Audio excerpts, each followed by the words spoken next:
Bien, en esta segunda parte vamos a hablar acerca de la exploración de la afectividad. En realidad no vamos a hablar, yo voy a hablar y ustedes van a escuchar.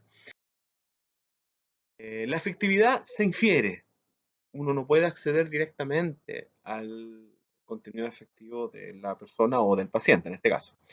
Se infiere del contexto, por ejemplo, si nos está el paciente contando que estaba hablando con su papá, que estaba muy, muy, muy enfermo, uno se da cuenta de que debe haber estado muy afectado emocionalmente en ese momento.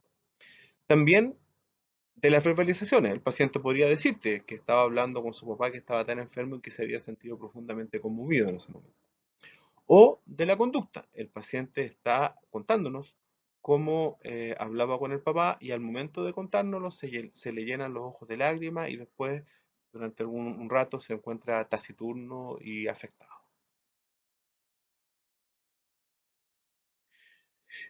Como les expliqué en la primera clase, los afectos, al igual que el resto de los fenómenos psicopatológicos, pueden ser explicados o comprendidos. Explicados por una condición médica, por ejemplo, una persona que está cursando un delirium podría estar profundamente aterrada por las alucinaciones o por una sustancia. Alguien podría experimentar un inmenso entusiasmo y sensación de omnipotencia, es decir, que nada malo puede pasarle después de que consume cocaína. Pero también uno puede comprender a los efectos a propósito de ciertos determinantes psicosociales. Si la persona se ganó un premio a propósito de un trabajo publicado, entonces uno entiende que está muy contento, ¿ya? O si ha tenido una fuerte discusión con alguien importante, por ejemplo un hijo, se puede entender que está muy enojado.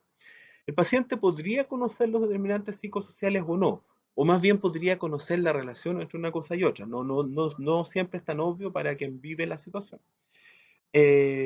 Muchas veces el paciente cree conocer las motivaciones de sus estados afectivos, pero cuando uno conversa más con él se da cuenta de algunas otras cosas que no había observado.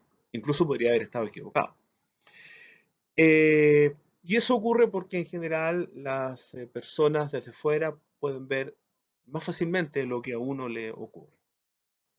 Por lo tanto, es súper importante tener un cuadro completo acerca de lo que le está pasando a la persona que tiene una manifestación emocional antes de ponerse a hacer intervenciones, para poder comprender bien lo que ocurre primero.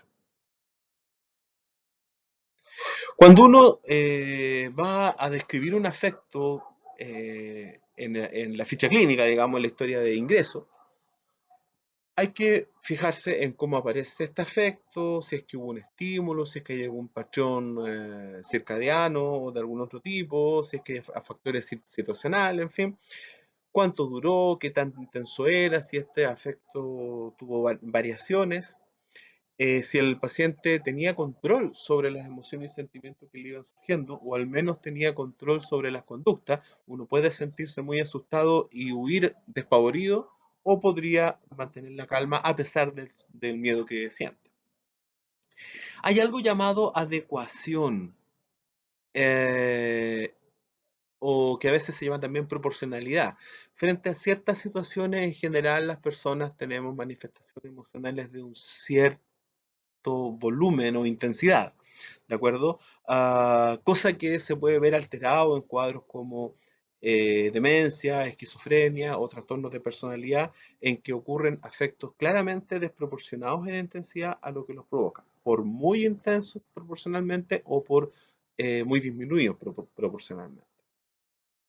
También pudieran aparecer afectos de una valencia distinta a la esperada. En esquizofrenia, vamos a ver más adelante, se observa con cierta frecuencia que las personas en una situación determinada tienen un afecto diferente a lo que uno podría esperar normalmente. Por ejemplo, está contando un hecho triste y la persona lo cuenta sonriendo.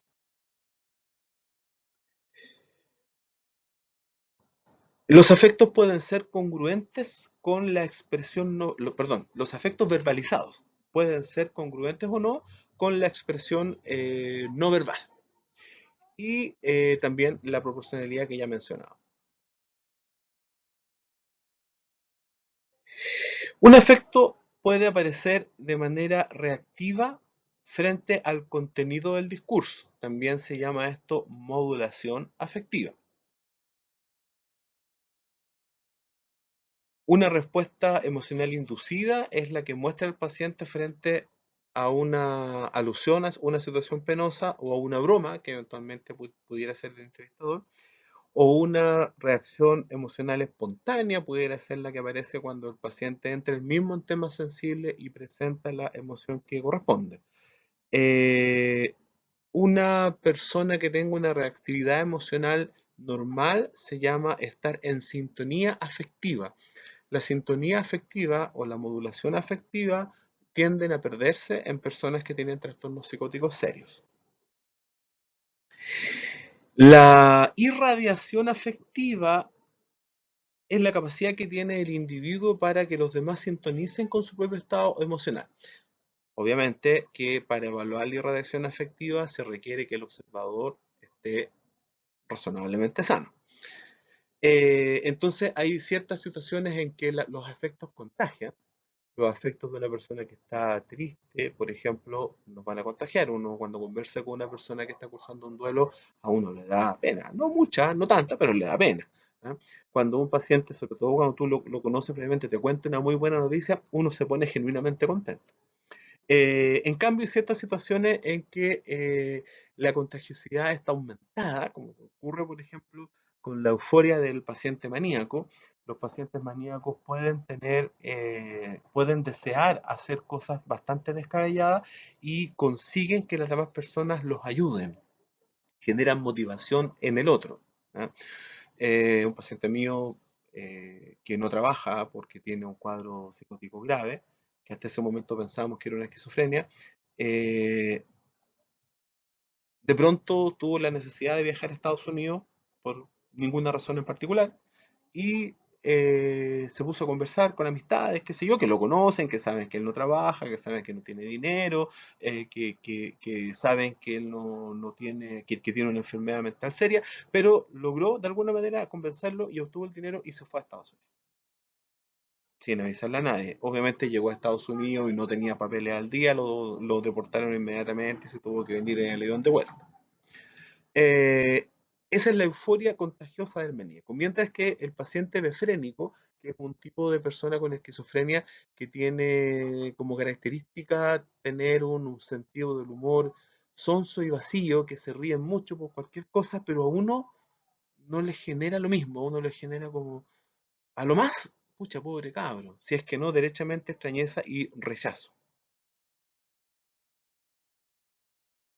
Los afectos están relacionados con la sintomatología somática. La enfermedad, en un extremo tenemos la enfermedad médica provocando estados afectivos específicos. Por ejemplo, el hipertiroidismo puede provocar ansiedad, incluso crisis de pánico. Hay algunos cánceres que, como síndrome paraneoplásico, pueden producir depresión. Por otra parte, las personas cuando estamos enfermas tenemos una reacción emocional, psicológica, que está formada por duelo, ira, temor, tristeza. Desde otro punto de vista, las emociones incluyen una respuesta fisiológica. A uno le puede doler la guata de miedo, uno puede tener temblor en las manos, uno puede tener sensación de opresión precordial y toda clase de síntomas físicos. Ante los exámenes uno va a hacer pipí muchas veces, en fin. Y también finalmente las alteraciones anímicas, por ejemplo la depresión, incluyen síntomas somáticos. Cuando una depresión no tiene síntomas somáticos, uno dice, ¿será una depresión? Y estos síntomas somáticos pueden tener que ver con el apetito, con el sueño, con la experiencia del dolor físico, con la sexualidad.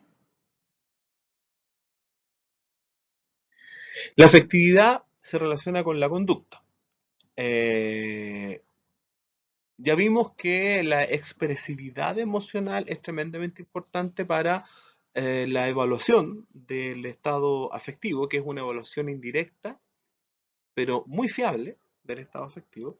Y hay algunas conductas voluntarias que están determinadas por los afectos. Clásicamente uno encuentra conductas temerarias en la manía, aislamiento y tendencia al suicidio en la depresión, evitación en estado fóbico. Evitación significa que el paciente tiende a tratar de exponerse lo menos posible a aquello que le provoca temor.